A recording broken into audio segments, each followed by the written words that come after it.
Días. Hoy vamos a hablar sobre la anamnesis y la exploración del vaso. Voy a presentarles un caso clínico poco habitual, pero como un ejemplo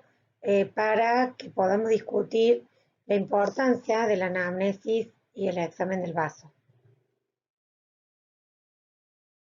Es una mujer de 44 años sin antecedentes personales que acude por un cuadro de 15 horas de evolución de dolor abdominal en el abdomen inferior, acompañándose de vómitos. Bueno, la paciente tenía un abdomen doloroso, sobre todo en el abdomen inferior, con ausencia de ruidos intestinales o con un signo de Bloomberg positivo. Tenía una leucocitosis y en la ecografía abdominal se veía una esplenomegalia de 14 centímetros. Ante la clínica de este abdomen agudo, se decide una laparotomía exploradora, encontrándose una gran cantidad de líquido libre de características inflamatorias, realizándose una apendicectomía con una anatomía patológica que daba una apendicitis crónica. Sí llamaba la atención en esta ecografía la esplenomegalia. Al cabo de 3 semanas, la paciente acude con un nuevo episodio de dolor abdominal difuso de 12 horas de evolución, con edema leve en las extremidades inferiores. Se decide su ingreso para el estudio en el servicio de medicina interna y su evolución clínica ya tenía diferentes episodios de dolor abdominal con una duración de horas que se dio espontáneamente, pero sí tenía en el examen persistía esta esplenomegalia con un gran edema de miembros inferiores sin datos de que tuviera una trombosis venosa profunda. Bueno, en este momento se le hace una serie de pruebas complementarias que daba una esplenomegalia de 20 centímetros sin la presencia de adenopatías. Se le hace un estudio inmunológico de ciertos anticuerpos para descartar enfermedad autoinmune, antinucleares, factor reumatoideo negativo, ANCA negativo. Se le hace un aspirado de médula ósea para descartar algunas patologías de orden neoplásico, hematológico que fue negativo y se le estudia dentro del estudio inmunológico los niveles de complemento que daba un C4 muy bajo con un CU inhibidor de menos de 2 que también. Bueno, el diagnóstico que se hizo es de un déficit del complemento del C1 inhibidor y la esplenomegalia, pero la paciente, a pesar de esto, persistió con esta esplenomegalia sin cambiar sus características y con un incremento de la misma, por lo cual se le realizó una esplenectomía en sospecha de un síndrome linfoproliferativo y el resultado anatomopatológico fue de un linfoma no Hodgkin de la zona marginal del vaso. Bueno,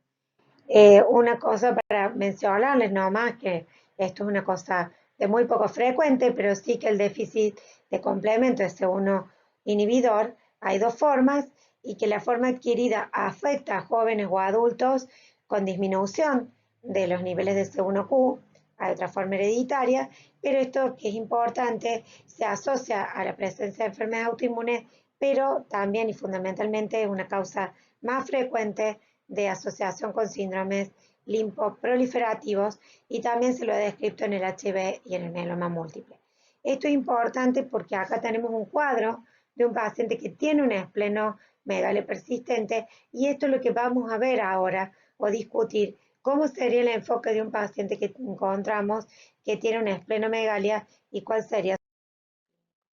Bueno, un punto a destacar es que el hallazgo de una esplenomegalia es un signo exploratorio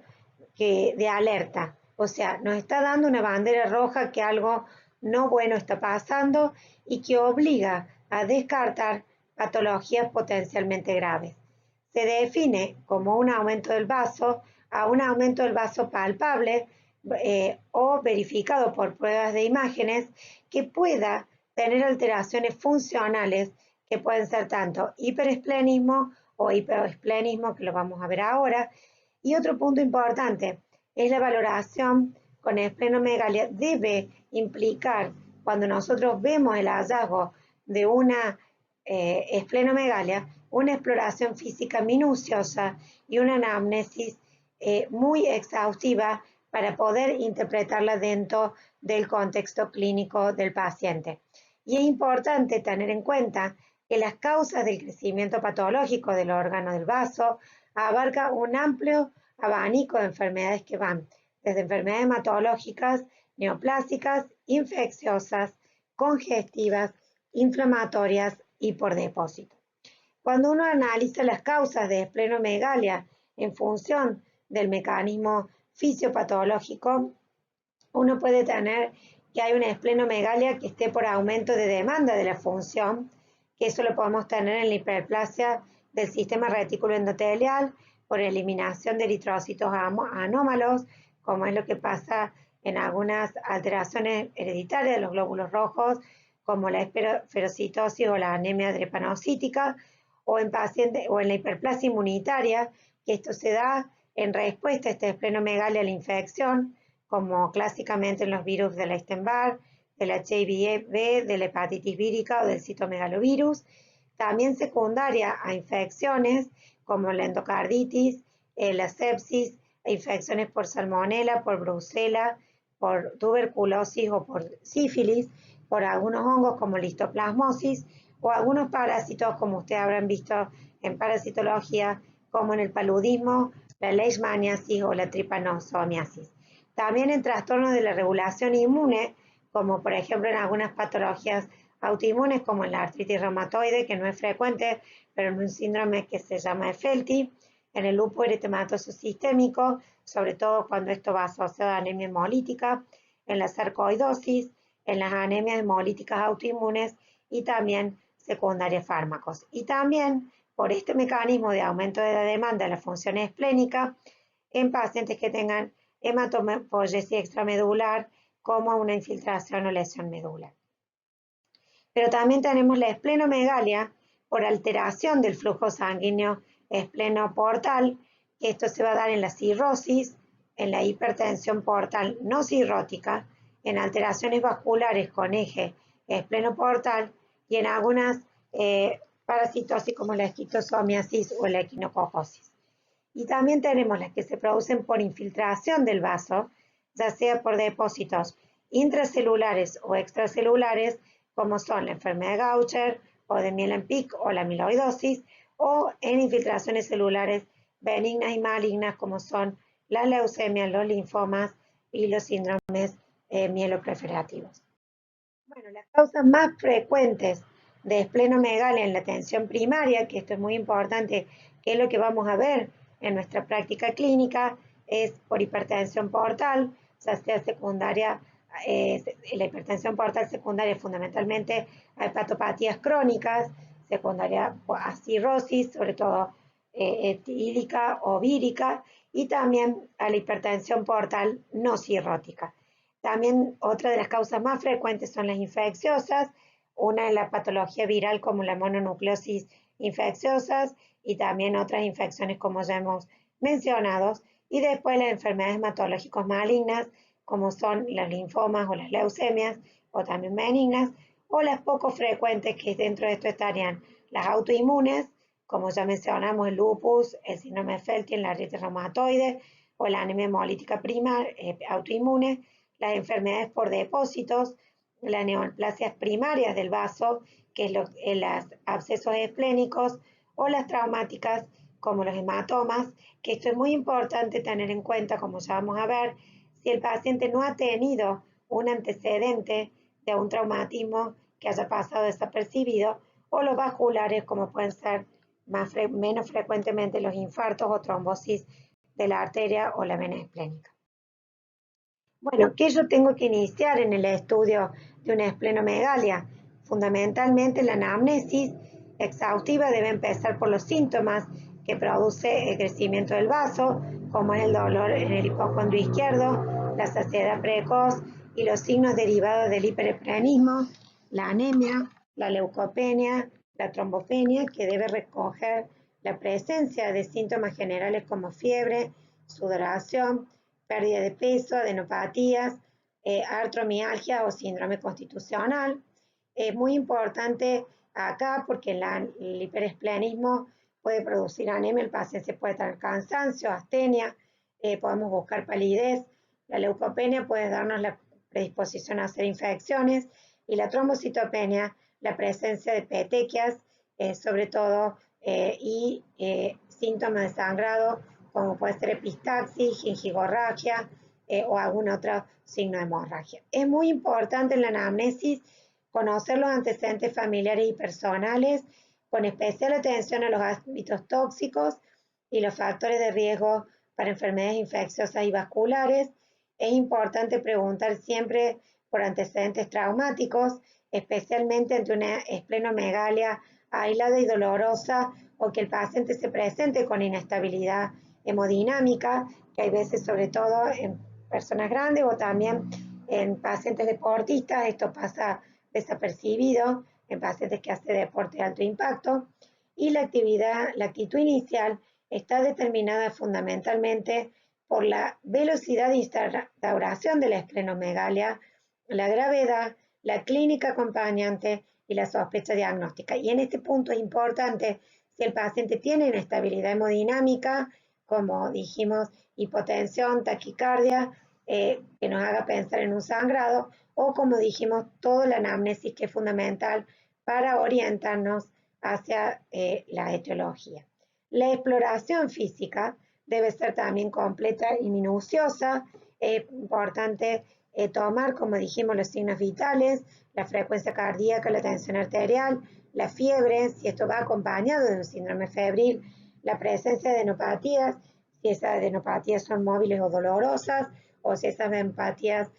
son de consistencia dura, aumentada de tamaño, que nos hagan pensar en una enfermedad neoplásica, los signos de anemia, como la palidez, vamos a verlo en la conjuntiva, en las mucosas, en la piel, haciendo la maniobra del drenado capilar, si hay presencia de petequias, estigmas de endocarditis, como lesiones de infarto periunguales o periféricos, o síntomas en el fondo de ojo, signos en el fondo de ojo, o también síntomas o signos de patopatía, como las arañas vasculares, la hipertensión portal con la circulación colateral o la hipertrofia parotidia, o la presencia de hepatomegalia o masas abdominales, la presencia de soplos cardíacos o también de edema. También la radiografía de tórax y la ecografía abdominal. Si pensamos también en otras cosas como una gota gruesa, para ver también la proteína de Benjon si pensamos en un mieloma u otras pruebas de imágenes. Es importante el manejo en la atención primaria si todo esto está descartado o si nosotros pensamos que el paciente tiene una infección viral. Y es importante también una derivación preferente si nosotros sospechamos de alguna patología maligna, hematológica o alguna digestiva. Bueno, esto ya lo vamos a ver en algún video y también en el curso práctico, pero es importante ver cómo yo voy a poder evidenciar la esplenomegalia. Sabemos que el abdomen se divide con varias líneas en varias zonas. Nosotros lo vamos a localizar en el hipocondrio de izquierdo y nosotros sabemos que el vaso va a crecer hacia la fosa izquierda, va a estar ubicado profundamente en el hipocondrio izquierdo, mide aproximadamente 150 a 200 gramos y su polo superior es posterior y lo vamos a ver, lo podemos percutir a nivel de la décima costilla y el inferior es anterior. La palpación del vaso la podemos hacer en un paciente en decúbito dorsal con un examinador ubicado a la derecha que se va a palpar, como dijimos, desde la fosa ilíaca derecha hacia arriba, con la mano hacia plano, hundiendo suavemente la pared y solicitando al paciente inspiraciones profundas. Tenemos que recordar que la palpación del vaso es superficial y es útil siempre colocar, como está acá en la figura, la mano izquierda en la región lateroinferior del. El examinador también puede estar situado a la izquierda en la maniobra del enganche o en la posición de cuchara. Podemos tener otras maniobras como la de Naegeli, en donde el paciente, como vamos a ver, se ubica en decúbito intermedio lateral derecho y el paciente se mantiene en esa posición sentado en la cama mirando hacia los pies del paciente en contacto con la espalda y con el miembro superior izquierdo se ubica flexionado sobre el tórax y el derecho extendido y la mano del explorador se apoya y desplaza la parrilla costal hacia abajo en forma de cuchara. Fíjense, acá lo tienen. Acá lo tienen. Esta es otra maniobra para ver vaso. Bueno, esto lo vamos a seguir profundizando en el curso práctico y con algunos videos sobre las maniobras cuando hagamos la actividad práctica.